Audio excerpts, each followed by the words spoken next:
Hello, welcome to another classic View from the Boundary. I'm Jonathan Agnew, and I've been fortunate enough to be the BBC's cricket correspondent for nearly 30 years, which is quite a good stint, you'd have thought. But my tenure pales into insignificance when compared to the longevity of a guest we were joined by in 2007. Nicholas Parsons was an actor, presenter and comic, but is perhaps best known as host of Radio 4 quizmaster Just a Minute, a position he held for over half a century, from 1967 until 2019. And during his career, Parsons was a regular on screen and on radio, becoming one of the most popular characters in British entertainment. He was also a cricket fanatic. In 2007, India were the tourists and visiting Lords in the first test of a three-match series. The rain-affected game ended in a close draw, and during a showery hour or so on a Saturday, Nicholas Parsons popped in to see us and take a view from the boundary. I've got to say right away, sitting up here in this media centre, I didn't realise how lucky you all are. It is the most fabulous position to see cricket. And you know, in the setting here, I mean, the home of cricket here at Lord's, that wonderful pavilion as a backdrop over there, and the game going on. I mean, I've been in seventh heaven for the last hour and a half just watching it all. And of course, there's been great cricket to watch as well. Oh, I'm so thrilled and so privileged, and I'm so grateful. But it's good to be reminded because it is like going to work sometimes for us, and to see your face light up when you walked in here. It's a good reminder actually of just how lucky we all are. Were you following it closely during the Ashes as well? I mean, not the last one. We're forgetting that one. We're sort of it's airbrushing that out of history. But the one here two summers ago. Did you caught up in the? Oh yes, I mean the atmosphere then was. I think it went to everybody's head. I mean they just got carried away. But what a wonderful thing. Again, this is the wonderful thing about this game, and I do believe in all sport, it is possible to get fired up.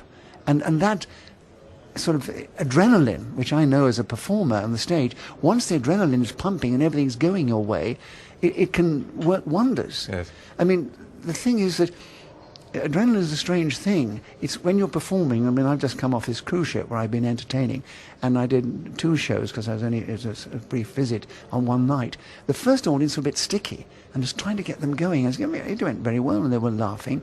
I thought actually the cruise director's mark was priceless. He said, "Oh, it's very good." And I said, "Well, they're a bit sticky." He said, "Yes, but nobody left." That's a good sign of it. But actually, you see, on cruise ships, they have a different attitude, the audience. You're just part of the attraction they paid for. They can, not like in the theatre. You wouldn't expect in the middle of a show in the theatre to get up, "Oh, I'm bored with this, go home." But they do. They'll just get up any time and disappear. Anyway, the second show, the audience were fantastic. And the adrenaline pumps, and then you are better than yourself. Right. And that's what it's all about. And it's the same in sport. And to think that in a game that lasts for sometimes up to 5 days, you can get that adrenaline going, and they can be on a roll, and so everybody's just a little bit sharper, and it works. But look at you. I was going to bring this up later, but you're full of it yourself now. I mean, you said I mustn't mention your age, and I won't. Well, you mentioned my age. I'm over 80, yes. You said I could mention that you're an octogenarian. This energy and enthusiasm that you have, it's fantastic, isn't it? Where do you summon that from? I don't know. It's natural. It's part of me, isn't it? I mean, I love my work. I love my profession. I struggled very hard to get into the profession because my parents, born at the time, you didn't do what you wanted. You did as you were told. And I come from a professional family, and my mother was particularly horrified. The idea of going to be an actor. No. Everybody in that profession was debased and degraded and debauched. Someone as young and ineffectual as you've got to stutter, you're a bit dyslexic, and no.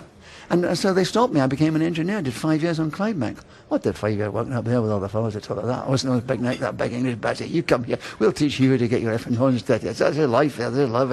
You know, I survived. I mean, I survived with humour because I was able to do impersonations and mimic, and I endeared myself to my workmates by doing that.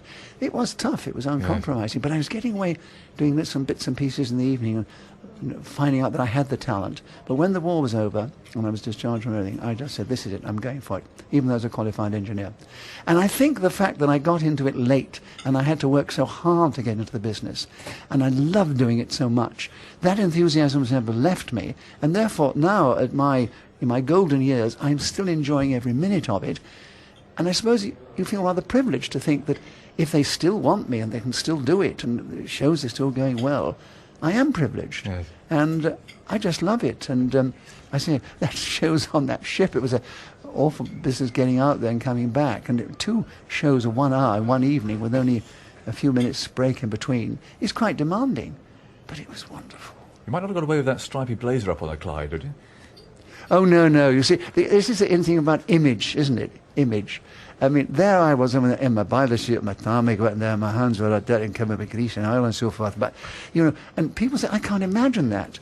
I know, because you do something, and then, of course, when I worked as a straight man with Arthur Haynes, and I was always smart and suave, and of course, he was the foil to the working-class representative that he was. And people always think that, that was the image, that was me. And then when you wore lots of different clothes presenting a quiz show, which is a very cool job to do and trying to keep the people, they think that is definitive you. And I say, no, that is your image of me. And for that job, that's the image I have to project. For that job, that's the image I have to project.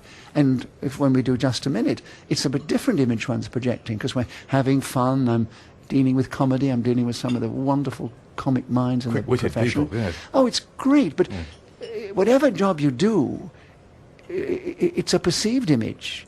It's not the you. I mean, you as a professional are projecting something which is akin to the real Jonathan Agnew, but that is your professional image. And maybe at home you're a little bit more laid back and casual and relaxed. We don't know, but not professionally, see. You can't work at this rate, actually, in real life all the time, can you? No, I'm more selective. Blowers would explode, I think, if he was himself for any more than 20 minutes to 2 years behind the microphone. Exactly. It's great to speak to someone of your age about cricket, Nicholas, because you really can take us back, can't you? To absolutely. A long way back when you first encountered this great game.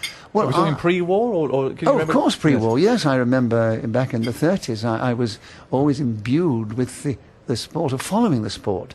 I mean, I've always played a lot of games, and I'm a great sports person. If I hadn't been an actor, I think I'd love to have been a professional sportsman. And it's interesting that rugby was the one I excelled at, and got my colours and everything, and I was at Glasgow University for 3 years, and played actually in an East v West trial for Scotland. Really? But where were you? Someone in the backs, were you? Yes, in the front. I mean, everybody says, well, I'm 12.5 stone, always have been, haven't changed. I was in the forward, and they said, but yes, I was loose head, but they said, your weight. But when I was one of the heaviest in the pack. It's only the game's evolved in a way where now you get the 13, 15 stone fellows in the pack, right, which didn't happen then. But cricket, which I did well at school and university, but I didn't excel in this. I did in other games, but I loved it, and I've always had this passion for following it.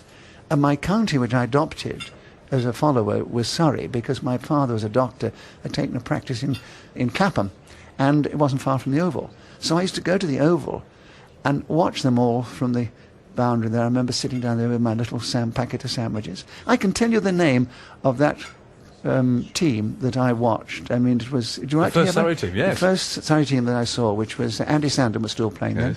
Hobbs had retired. It was Sandham, Gregory, Squires, because they didn't have the names, Christian names then, it was the professionals' names. Squires, I think it was Stan Squires, Barling, Fishlock, who did play for England once or twice, J.F. Parker, he wasn't, it was Parker J.F., and then of course the captain then, E.R.T. Holmes, amateur, and vice captain H.M. Garland Wells, and then was the other fast bowler Watts, who opened with Gover, and Brooks was the wicketkeeper. Oh, word.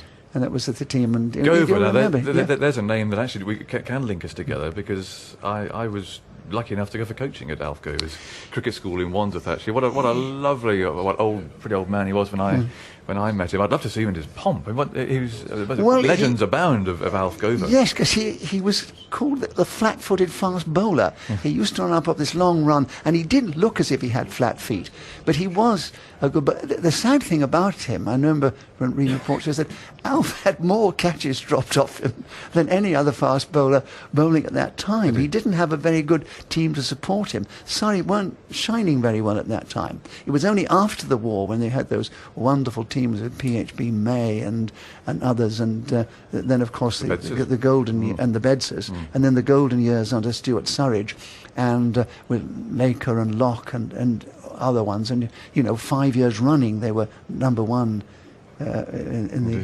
was it the league? No, the Championship. In the championship, yes. That's a little senior moment. So you see, Don't worry, it does get in see occasionally. The championship, of course. we can forgive you those. And no, it's just trying to get over all the information in the limited time we have. Yeah. But Alf Gover was the man, was he not, who in India had attack of the Delhi belly when he was running into bowl, and he actually didn't let go of the ball and kept running, didn't he? Into the dressing room. That's right. He kept had to pull him out. and he right in the dressing room. They came in eventually, knocked on the gents' door, and said, "Excuse me, Alf, can we have the ball back?" Yes, I don't know if it's apocryphal or not, but it's always an Alf Gover story. But he had that lovely, slightly shambolic coaching school above the garage in Wandsworth. In Wandsworth, yes. Did you go to that? Yes, because when I started playing charity cricket for the Lord's Taverners, I realised I should get a little bit more proficient. So I went along to Alf's place, and of course then I told him of my connection and love for Surrey. And Alf was very good because he became president of the Surrey Cricket Club one time, and I went and did a couple of speeches for him. And of course then, once I did start playing charity cricket for the Lord's Taverners, then of course my cup was flowing over, because I was turning out in charity cricket matches in the 60s with some of my heroes. I mean, with Dennis Compton and Bill Edrich. Bill became quite a mate actually. Godfrey Evans and Richie Benham I've just seen. Just a dream come true. Yeah, it was a dream come true. Yeah. And there were these great heroes, these great players, and I was walking out to play with them, and they were telling me where to go in the field. Yes, sir. Thank you very much, sir. In fact, I've actually played here at Lord's. Now, that was another dream come true. It was we were playing a game of my dear Colin Cowdery, whom I became very friendly with. Yes. And Colin, we were playing down there to the left, I remember it vividly. But walking down the steps of the Lord's Pavilion for someone who's got this passion for the game, and walking out to bat, it was a game of 1 or 2 celebrities and 1 or 2 top cricketers. And I got a few runs. The boundary was quite close on that side. And I remember Jack Simmons of Lancashire was bowling. And I got 1 or 2 off him. And what I say about a charity cricket game is that cricket is great because in charity they've come to see you play. They've come to see people get runs. Because you don't want to get the whole team out for 12. Because there's nothing for them to watch. And we want to make money by going around and talking. And I've always said, and Frindle, I've played so many times with Bill Frindle, because he used to play great. He was a very good fast bowler. Fearless fast bowler, wasn't he? Oh, fearless. Fearsome sight. And not like Ryan Sidebottom. He saved my life once when he was on the commentary box, because I would rather go out and face a professional fast bowler or a professional bowler than a top club cricketer. Right. Because they see a celebrity walk out. They've got this big crowd they've never had normally, just had a few friends watching. And suddenly, celebrity comes out. Oh, this is it, Fired up. They want to get his scalp so they can boast about it in the pub next day. And they really fire it at you. Or even try and hit you, probably. And once, actually, I was playing it, I can remember what the game was now, it was up at Penn Street. It's a beautiful little ground beside the pub there. And this fellow came in, my very first ball, and it was an absolute beamer. And it was dear Bill Frindle was on the commentary at the time. He said, come off it. Look, he's a celebrity. He's not a professional cricketer. Fray back.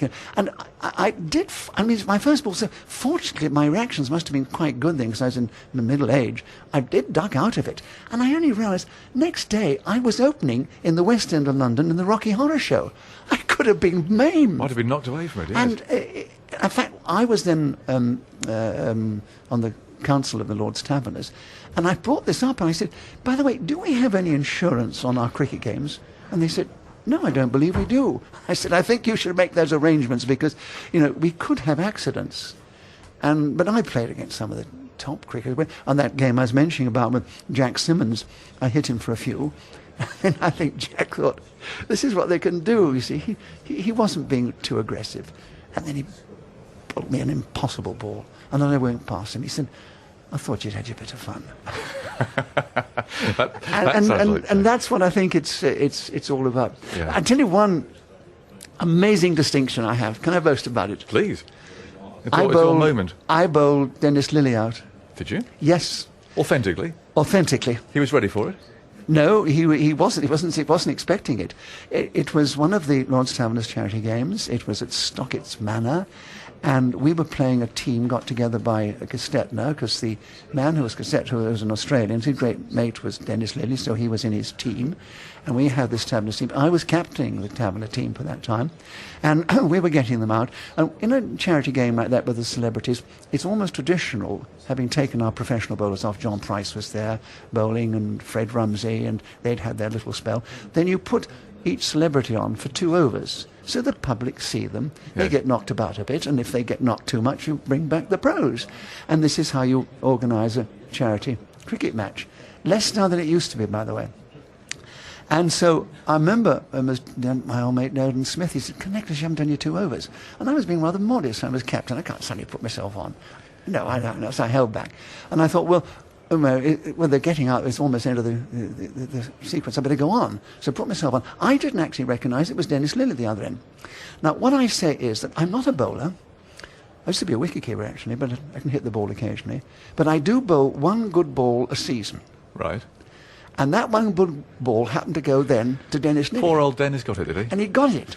And he was out. I mean, and of course, when a celebrity gets out at top pro, the cheer was immense. Yes. You know, I wanted to retire from the game there and then. I mean, this was it. Dennis must have sledged you, presumably, did he? He must have. No, but the awful thing was, the next man who came in was his friend who was running the team and given us £5,000, you know, towards the charity. And I unfortunately bowled another good ball in that over and got him out. Now, in these charity games, we should have said no ball, no ball. And of course, then I was in the doghouse. I bowled out the man who'd given the charity all this money. You don't do that sort of thing. So, but the payoff is that when I went into bat, who was bowling? Oh, Dennis no. Lilly. Oh, dear. And the crowd was sort of thinking, oh, we're going to see something now. After revenge. But Dennis was a great sport, recognised it was a charity game. He put a couple, you know, and they can do that, a pro. They can put it on the spot and make it look like a good ball, but it isn't. It's something you can get your bat behind. And I got 1 or 2 runs off him. And then as he walked back, there was something about his shoulders. I thought, I'm not going to see this next ball, am I? And I didn't. So that's one of those great moments of cricketing memorabilia in history, which means so much. Tell me about cricket, going way back. What was the atmosphere like in a cricket ground all those years ago? Was it very different to how it is now when you'd go along there? You mentioned with your little sandwich box and so on. I mean, you'd be frisked of that today, probably. Coming to a modern no frisking. No, it was. It wasn't as sophisticated as it is now. I mean, you look out here at Lord's. I mean, all the new stands they built. There's a great sort of sophistication about it, and I think actually, when cricket, when the one-day game came in, being a purist towards the sport, I thought, oh dear, no, this isn't right, isn't on. But I think it's done wonders for the sport, and now I really love the one-day game, and it's lovely to watch the technique and the style, because you know the game's going to finish, and they're going to get a result. Yes. And this is very exciting, and I recognise that. People develop a different technique for the one-day game and it was a 3-day game, of course, when I was young, when I was a 5-day match. It was a 4-day test matches for a time, and then it's now the 5 days. But the thing is, what I don't understand, and maybe you as a cricketer can explain it to me, they say, well, he doesn't have the technique for that. Is it the same as we as performers? I mean, some people, I can do lots of different things. I've been a serious actor, a comedy actor. I've done stand-up comedy, and you know, I've done game shows and quiz shows. I adapt my professional technique to encompass whatever discipline is required for that particular job. Versatility is the word, isn't it? That's what we're looking for, I think. Versatility. Yes, it's the versatility, but you adapt your technique to whatever the job demands. Yes. Now, does the average cricketer, is he become a specialist in 5-day games, a specialist in 1-day games? I would have thought that the difference is only marginal. They could have adapted their approach and their technique so they can encompass both. I think it's absolutely right. And England at the moment still seem to be going through a phase of not knowing whether they pick people who bowl a bit and bat a bit and therefore are useful in a one-day setup, or whether they go for those specialists and who play Test cricket and who you hope can adapt to playing a little bit. Michael Vaughan's quite a good case in point, isn't he? Yes. He's someone who's really struggled in one-day cricket. Absolutely. He's had lots of chances, never scored 100, and he's gone out. So I guess he hasn't had that versatility. I suppose one of the best examples of that was Triscothick, who's unfortunately not available at the moment, but hope he will be. Let's hope he does recover from his stress-related illness, because obviously you could tell. I mean, he had that positive way of playing and that aggression, which he can hold himself back and play more subduedly when it's necessary for 5 days, and can really go out and be very positive in a one-day game. I think Alistair Cook's got it as well. Yes, he has. Absolutely. Yes. I'm still trying to get this sort of atmosphere of your early years of watching cricket. Was it very polite? Was it very genteel? And as far as the players were concerned, did they throw themselves around the field? Did they come dashing in as energetically? Was it a completely different game, do you think, now? Not a completely different game. Oh, no, not completely different. But it's like a lot of things. It's become more professional, and therefore it's become more business, there's more money involved, so it's become what I call more sophisticated. So the seating arrangements are far more sophisticated. The ordinary areas where we used to sit there were quite basic, hard benches, and very uninviting. The pavilions were much the same. The players had I mean, of course, one of the things I remember particularly of all was that the amateurs, the gentlemen, would walk out to the centre of the pavilion, and the poor players, the ones who were paid to do it, would have to come round the side. Terribly infra-dig. Did it strike you as being rather odd? I always thought it was a bit odd, but I wasn't sufficiently, as a youngster, as a boy, we just accepted it. You weren't questioning enough to... You didn't question it to see what about. In fact, you accepted the gentlemen be players' games. You know, what a snobbish thing to say. Certain people, because they weren't being paid, were gentlemen, and those who were being paid were players. It does seem absurd now, doesn't it, looking back at that? It wasn't that long ago. It wasn't. It has evolved, and now, of course, the more money in the game, with the one-days, now the 2020s, which has got quite exciting, but not as good as the one-days. It's a bit of a village cricket type thing, and I'm not sure that it helps the player's technique to have to go out and almost try and hold back, but also slog a bit like that. The thing about sport is, and it's less so now because I think they're a bit aggressive about it, but when I was young, we played, and if you lost, there was no dishonour in losing. You played to the best. Yeah. Now, of course, they all want to win, which is good, but it does show. I mean, life is about being successful, and if you are successful, it's always at somebody else's expense. I mean, I'm in the most competitive profession in the world, where 75% of members of our union equity are always unemployed. It's tough. It's very tough to get anywhere, very tough to achieve anything. So you have to accept that competitiveness, keep your sense of proportion, and enjoy what you do.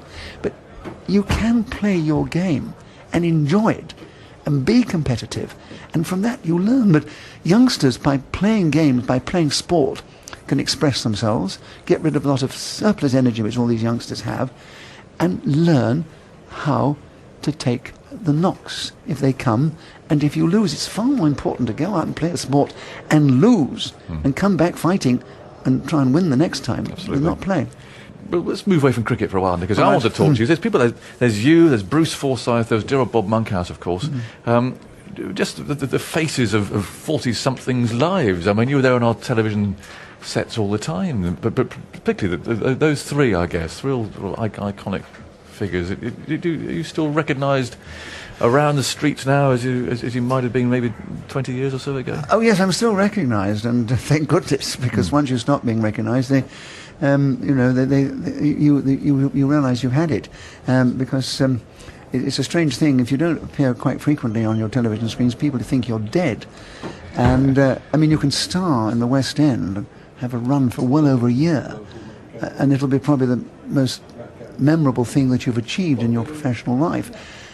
And yet, fewer people will see you in one year than see you in one night on television. Indeed. And I first came to the public's consciousness, or whatever you want to call it, in the 60s, when I worked with the Arthur Haynes. And we had that comedy partnership, which was so successful on ITV.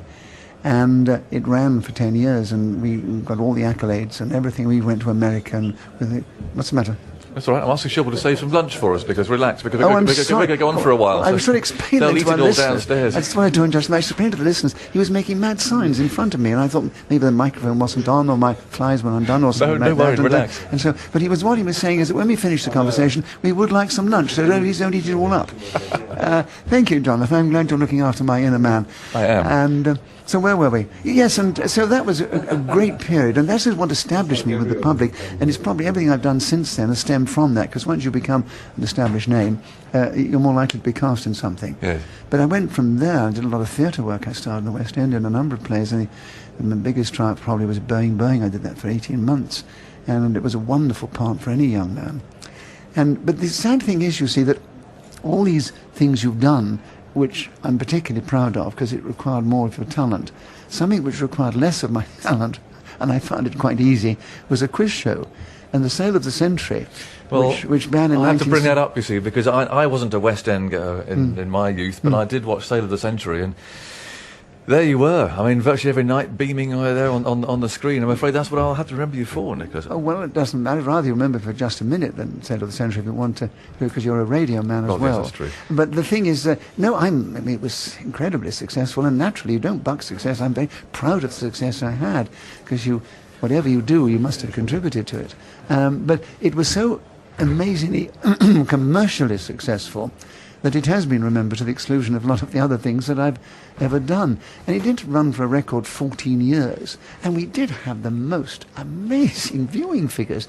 I mean, we were always just over 20 million. What was the format? I was trying to think just now. What did you have to do? You asked questions of your guests. I think one of the reasons it was successful is it was in a brilliant format created by a man called Al Howard, and it was in America. Came over here, and I had questions. I wrote all the questions for about the first 10 years. So you ask them very simple questions to put them at their ease, and then you offer them some goods, knock-down price, some very attractive goods. And the premise was that then they had to make up their mind whether to spend their money and buy something they liked, and run the risk that they may not have the most money at the end, because the one who did have could go for the big chance. They went through. And see, I'm going to get confused with the Generation Game conveyor belt. I mean, it wasn't a conveyor belt, was it? A curtain would open, there'd be a gleaming boat or something. No, the conveyor belt went through, and they had to guess things, and the things they could remember on that conveyor belt was the things they kept. No, they went in. The one who had the most money at the end on the quiz side of it, answering questions, was the one who could then go into the Sale of the Century at the end, and they were offered a selection of 4 different items, all priced at a certain lockdown price, and depending on how much money they had, they could buy one or any of them, or maybe 2. And this was the thing. But they had to, on the way, to make these decisions whether to buy some of these goods which were on offer, in which case they might not finish up as the winner, or save their money and get the most money at the end and go for the Sale of the Century. Well, they might save their money, but still not come out on the winner. So there was a lot of decision-making. And that's what makes for a good success, because, first of all, you have the competition. People answering questions. People love watching competitions. But when you also have decisions to make, and so you generate this, and I know from people, members of the public who spoke to me, said, oh, how much they enjoyed it. And they would shout at the screen, no, don't take it, you see. And I think the loveliest thing of all, which makes me feel that person really was involved. I remember meeting one person once. He said, oh, I do love that game of yours. He said, do you know, I was watching it last night. He said, I bought the armchairs, and I got the thing, and I got to the Sale of the Century, and I got the car. And he was living it. Oh, it's fantastic. Was that the real pioneer of television game shows? Were there ones around? No. Before that, you had the big successes were Double Your Money with Huey Green. Oh, of course, yes. And the other one with Michael Miles, Take Your Pick. And they were the 2 top shows. Open the Box was that one as well? That was the Open the Box, Michael Miles. A very simple game, just asking questions. Huey Green's personality meant a lot, and Michael Miles had less, but he did it very well. And he had these games, he played the yes or no game, and you get money.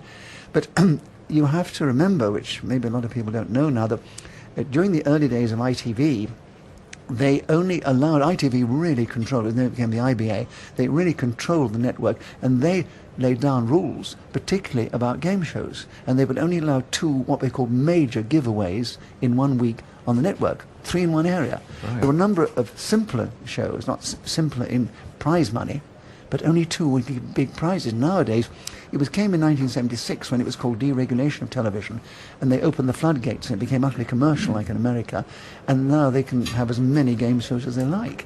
And as a result, the press would take on this attitude that game shows were a bit, they were a bit down market, and they became very condescending the way they criticised them.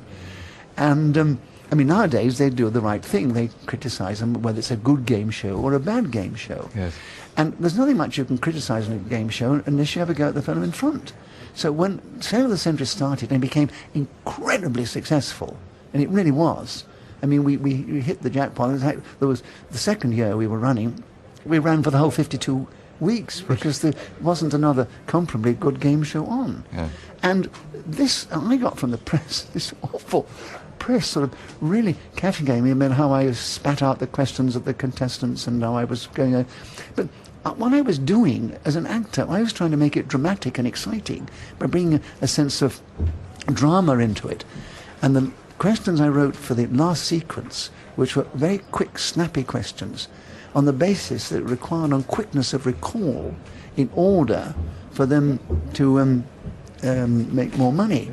And I used to talk to the contestants beforehand to put them at their ease so they would be at ease with me when I was putting the pressure on. And I used to say to them, I said, if I snap you off towards the end because I want to get on with it, remember, I'm doing this for your sake, not to create excitement, but look at it logically. The more questions I can get in the time available, the more money potentially you can make. And when you think of me being criticised for being aggressive, and you think of the way Miss Robinson runs in The Week Is Late now, I mean, it's ridiculous. Yeah. I'm amazed that you wrote your own questions. I mean, you mentioned Miss Robinson. She wouldn't be doing her questions. Well, I've always been fascinated by general knowledge. I've always had quite a good general knowledge. And when I first got the job, it was an American show, and they sent over all these ghastly questions from America, because it came with a package. And they were terrible, and I told them, I said, I can't read these out. So I started writing myself. It was only after about a year when they said, we're going to get somebody else in to do the question. I said, but why? I've been doing them all. I said to Peter Joy, our producer, I said, you didn't think that those were the stuff you sent from America? He said, I thought they sounded a bit British. I said, it was me. He said, but it's illegal. The IBA won't allow it. You mentioned the competition between cricketers, of course, and so on. But the competition between, I know you, Hughie Green, Bruce Forsyth, Michael Aspel, I'm trying to think of any others. There were those sort of little group of you, really, weren't there, who were the front men for all these programmes? No, it's a very competitive profession. I mean, you only get a job at someone else's expense. I mean, sometimes there's been jobs in the theatre and films and so forth that I was very anxious that I would get. And when they cast somebody who I didn't think was quite up to it, then you would get a bit niffed. But I've always had this attitude, if somebody got a part in a play or a film or something which I particularly wanted, and they are good, I'm very happy, because I thought, well, they preferred him. It was their choice. I can't complain about that. And they at least have the talent to do the job. Because there's so many people around who have got lots of talent. And there's a lot of luck in whether they choose you, because you're always at the mercy of whether your personality or your talent appeals to the person who's casting it.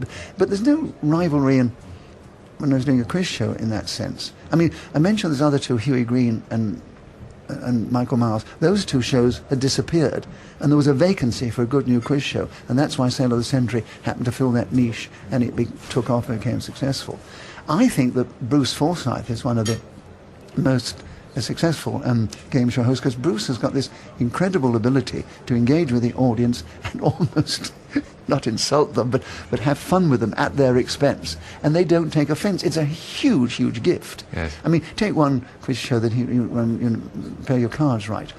I was on a programme quite recently being interviewed, and they said, your show was voted one of the best. Do you think the quiz show host makes? I said, no, it's a contributory factor, but you take a quiz like Play Your Cards Right, which I don't think was a great game. No. But Bruce's Not much thought in it, personality... was it? It was all just a gamble, wasn't it? And Bruce, yes, and Bruce's way to play it and his personality made it a huge success. Bob Monkhouse was superb at his job, a great game show host. But nowadays, they're more inclined to just get younger people who do a rather bland job. But maybe that's what they want. You know, you can't complain, because if that's what the employer wants, you have to go with it. Yes. Chris Tarrant, I mean, his show, do you watch it? Chris is great. Another, I mean, of today's lot, I mean, Chris is absolutely the tops. And I do think that Millionaire is one of the best quiz shows ever. I mean, I enjoy watching it. And Chris runs it brilliantly. But it's what I'm saying earlier on, it's all the ingredients that make the success. So somebody's got a superb idea, and they've refined it with this thing about, multiple choice, which was a new thing. It was always questions and answers before. And then you've got, phone a friend and 50-50 and those other things. Now you've got all these different factors, and then you need the right guy to run it. And Chris is superb at that. Yeah. In fact, it's not the way he's run other quizzes. The way he ran that one is, he's developed a technique there, but it's all those ingredients coming together which makes for a huge success. What was early tally like? Because you must have been there in the real pioneering days, wasn't you? Yes. The camera on the stilts and being lugged around. Oh, I'm old enough. Studio-bound stuff, I would think. Old enough, Jonathan, to tell you that I was in one of the very first plays ever done from Alexandra Palace, where it all began. And I continued the play. It was Noel Coward's famous Hay Fever. Right. And the director was Fred O'Donovan, who has come from radio. And it was a small studio. And, of course, it was all live. You had to keep it going. And the heat was unbelievable, because they hadn't got it refined. They needed these tense cameras. And the cameras were very heavy and solid. And they didn't have these runners. And they had to organise it. It was lots of rehearsal on this heat to make sure that camera could get in there to take that shot and so forth. And we kept going, and It must have taken hours, didn't it?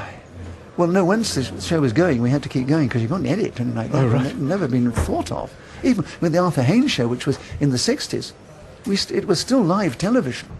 We didn't, I mean, a tape had come in then, but they couldn't edit tape, so we still treated it as live. My word, there was real pressure on there, then. Oh yes, and doing a comedy show under pressure, which is fun, but the play was easier because you could time it and make sure it all finished. But and Arthur would never learn all the lines.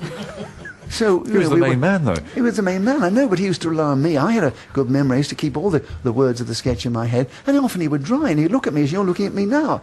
And I knew he'd gone. So I then had to feed him in the line. And then he'd gag about that. He loved being spontaneous. And there were we, gagging and ad-libbing together, great experience. And the audience loved it, because they see something had gone wrong, and we were improvising. But then again, we get messages from the floor manager just behind the camera to speed it up, because otherwise we're going to run over time. But you could never train. It is training, really, that, isn't it? Like that today. Wonderful What a experience. way to start. But then again, you see, as an actor, I started in rep, where you did a weekly rep, a different play every week, and you were rehearsing and learning the part of one play during the day and then playing another one at night. And, all kinds of things would go wrong, because some of the actors hadn't got their words fully in their head. Sometimes things would technically go wrong, and you learned to improvise. And this is the greatest training you can have as an actor. And I was privileged with Arthur Haynes, because it was a wonderfully successful show, and we happened to blend so professionally. It was a mutual rapport which created this sort of as a professional empathy, I think would be a good word to use, which created a bond. I mean, like Eric Morecambe and Ernie had it, and it was a magic that when they were together, I think we had something of that. And it was very sad when he got a second heart attack and died. Mind you, he had changed his mind by then, and he thought I was getting too much attention and got rid of me and got somebody else in. But it didn't work quite so well. This is the proof of it. The public get used to that particular partnership. Yes. But it was a wonderful, wonderful time working with Arthur. And I say, live, it was so exciting. You see, the adrenaline pumps twice as strongly, because you can't make a mistake. Yeah. And if anything goes wrong, you've got to get out of it and still finish on time. I've had such a wonderful training. There's no wonder that I could encompass any kind of job now, because my days in rep, my days with Arthur Haynes, and improvised comedy on, and of course the sketches were written by that wonderful man Johnny Spate. Right. That's how he started. And Johnny would write these wonderful, wonderful ideas, wonderful sketches. I'm actually trying very hard now to get these sketches back on television, because They'll work Oh. now, would they? They'll stand the test of time? Well, it depends, because they're all in black and white. And there is, to some extent, some of the shows, there is a period feel about them. But the sketches, the comedy, is timeless. Yes. It's wonderful, brilliant, original writing by Johnny Spate. And we did break new ground in comedy. And you'd have called us at the time, but they'd use the word alternative. I think it's a ridiculous word anyway, because there's no such thing. You know, if something's funny, it's funny. There's no such thing as alternative to humour. And we're talking to, we're putting together a package and taking it to the broadcasters, saying, here's this. And it's timeless, some of it. And hopefully they'll buy it. Yeah. And it'll have because a lot of people have forgotten about Haynes and Parsons together. You see, Tony Hancock's and his sketches, and there are far fewer of his material available, and some of his stuff isn't as funny as ours. They've always been reminded of Tony as the years have gone by. His very clever brother, Roger, who was his agent, has always kept them in front of the public, so people remember it, and they have the memorabilia comes back and they enjoy it. And I'm afraid people have forgotten this. And we hope that we can revive something. There's still people who remember it, and also strike a chord where people say, gosh, this is amazing. We'll still see you on reruns of Benny Hill shows, though. Yes, I did 3 years with Benny. Working What was he like as an individual? Benny was one of the sweetest, loveliest men I've ever worked with. He was genuine. He knew exactly what he wanted, and he didn't need it, but he did it with such gentleness and charm, and very generous. Most comedians have difficulty putting their hands in their pockets. You know, there's some insecurity there which has probably driven them to becoming performers, going out there and facing an audience and getting that reassurance. And maybe the money they get is a reassurance that they can achieve it. But I've met very few comedians who can open their pockets and give me one. I mean, it's apocryphal. I mean, stories they tell about Max Miller from the old days and Tommy Cooper, whom everybody loved, but Tommy never put his hand in his pocket. Tommy's great gag was that he'd meet you and he'd say, oh, let's have a drink. Right, yes, no, it's, and you say, thank you. Yes, you have a drink. Right. He said, what's yours? And you say, oh, well, I'll have a gin and tonic. Great, I'll have one too, thank you very much. And that's the way it was then, was Yeah, it? Yeah. never really. And Arthur was reasonably generous, but Benny, just money didn't mean anything to him. He used to give a wonderful party at the end of each show. When he died, you know, there was unpaid checks and cash all over the place. Yeah. Lovely man, sweet, sweet man. And to me, as someone who liked him immensely and got to know him very well, it is sad to think he has achieved more around the world than any other British comedian, with the exception of Charlie Chaplin. His programs are still played, not only in America, where he became almost an icon, but all kinds of countries all over the world are playing the Benny Hill programs. I know this because I get little repeat fees of £2.50 from Very Zimbabwe or somewhere. And he's achieved this great distinction, and yet he was never fully respected in his own country. And was it because it was slightly naughty humour, do you think? Did the British really take to it? I mean, we all laughed and loved it, but was there something that perhaps we shouldn't have liked about it? Oh, no. One or two people, because there was a great sort of vogue then for being politically correct.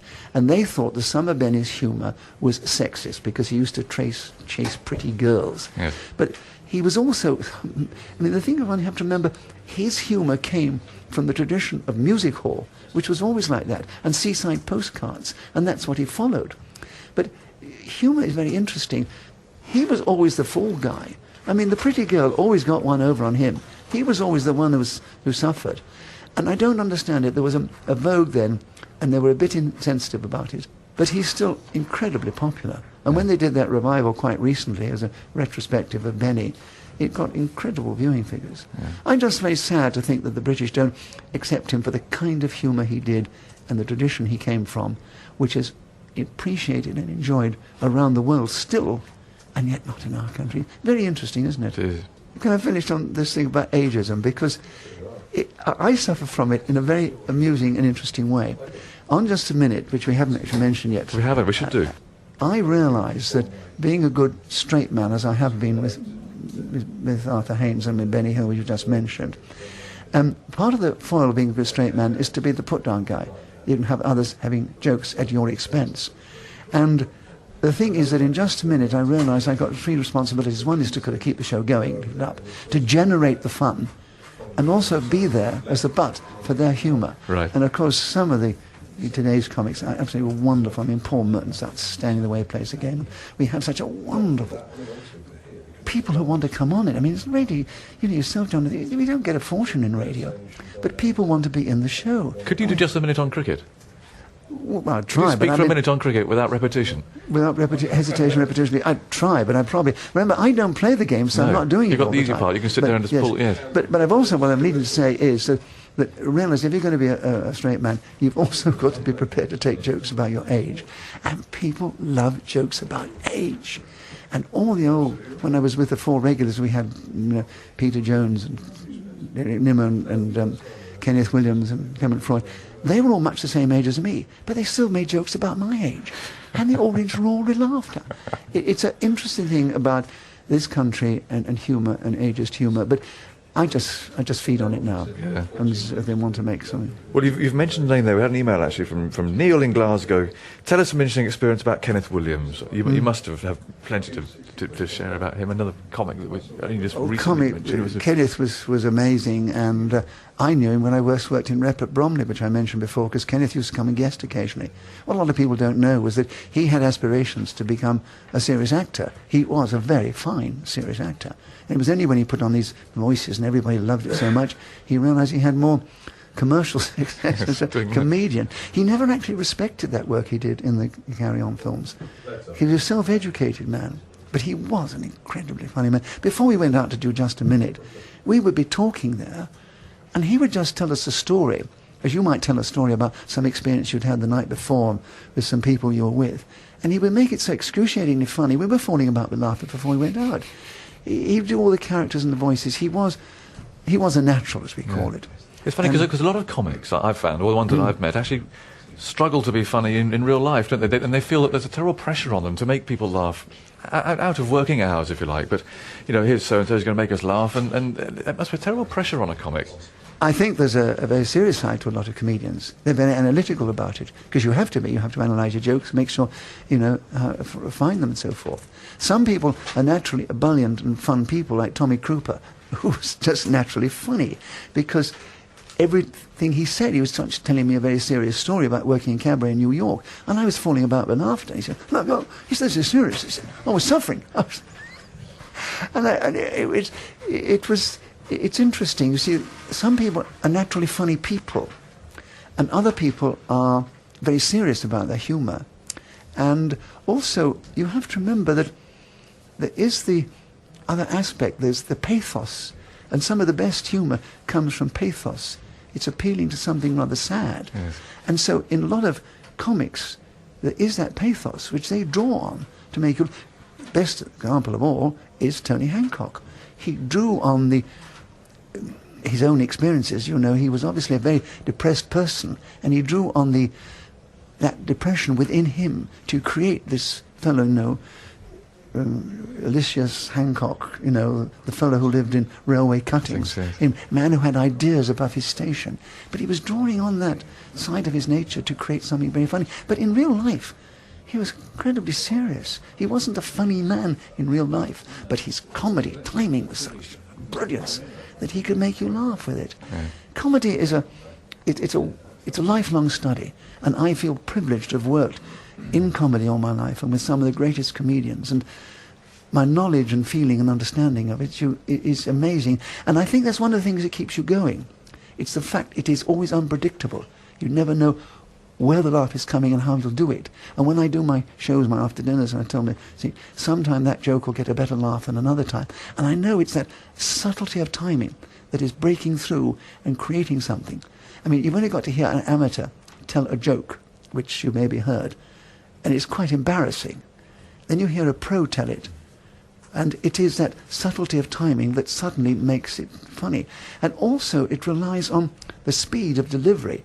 Take my friend Paul Merton, who I think is a comic, you can call him a genius, but he's got one of the greatest comic brains I come across. And on Just a Minute, if you listen to him, it's his speed of reaction and his instant reply. It's the instantaneous comic timing like that, which makes it funny. Take it out of context and say, and he say, repeat what he told you, sometime later. It doesn't sound very funny. I mean, comedy is a fascinating world. You can sit down and write it and prepare it, and then you time it and do it. Other times you can work in spontaneous humour, which Just a Minute's all about. And that's why it's such a challenge and such a joy. And I must tell you, to finish, I know you're looking at the time, when I go to do Just a Minute, which is now my favourite job, it's exciting. And there's a sort of adrenaline rush, because you never know what's going to happen. And you're living dangerously professionally. And it's that thing, will it happen? And somebody once said to me, do you still get nervous? And I said, well, I wouldn't be in the business if I wasn't. But the thing is that as you get more experience, your nerves take on a different attitude. When you're young, you're nervous because you think, wait a minute, will it work? Can I hack it? Are they going to laugh? I might fail, yes. They might fail. But when you've done lots of experience, you know, like Just a Minute. I go out to Just a Minute every time. I think, we've done it before. I've been doing it for 40 years now. I've done nearly 900 shows. I've done it. And you get a bit nervous and tense because you think, will it happen again? Mm-hmm. And so that as far as the adrenaline, and you go out and hopefully something will happen, and it happens again. And it's exciting and lovely. And that's, again, I think there's a affinity between cricket and show business. I think maybe that's why a lot of actors love cricket and like playing it and watching it, because it's one of the games where, antithesis of golf, where if you don't make the correct stroke, if you're not technically correct, that ball won't travel. But when you're out in the centre there, and you get a ball coming towards you, you know there's a correct way to hit it, but you maybe have to improvise. You have to do something. And that's the instinct of the performer who's living dangerously out there and doing it and making it work, and it becomes magic, and it's magic to the spectator. And there's a great affinity between cricket and acting, particularly comedy acting. Well, it's a magic listening to you, Nicholas. It really has. And it's been far too long since we had you in here. I'm delighted that you've made it. I thought you were going to say you've been here far too long. No, certainly not. I could go on for ages. You have given me one of my real personal thrills, being here, not only at Lord's, and watching the Test match, but being with all my heroes from Test Match Special, really. You've made it magic for me. Well, it goes without saying, we're as thrilled to have Nicholas Parsons with us as he was to visit Test Match Special.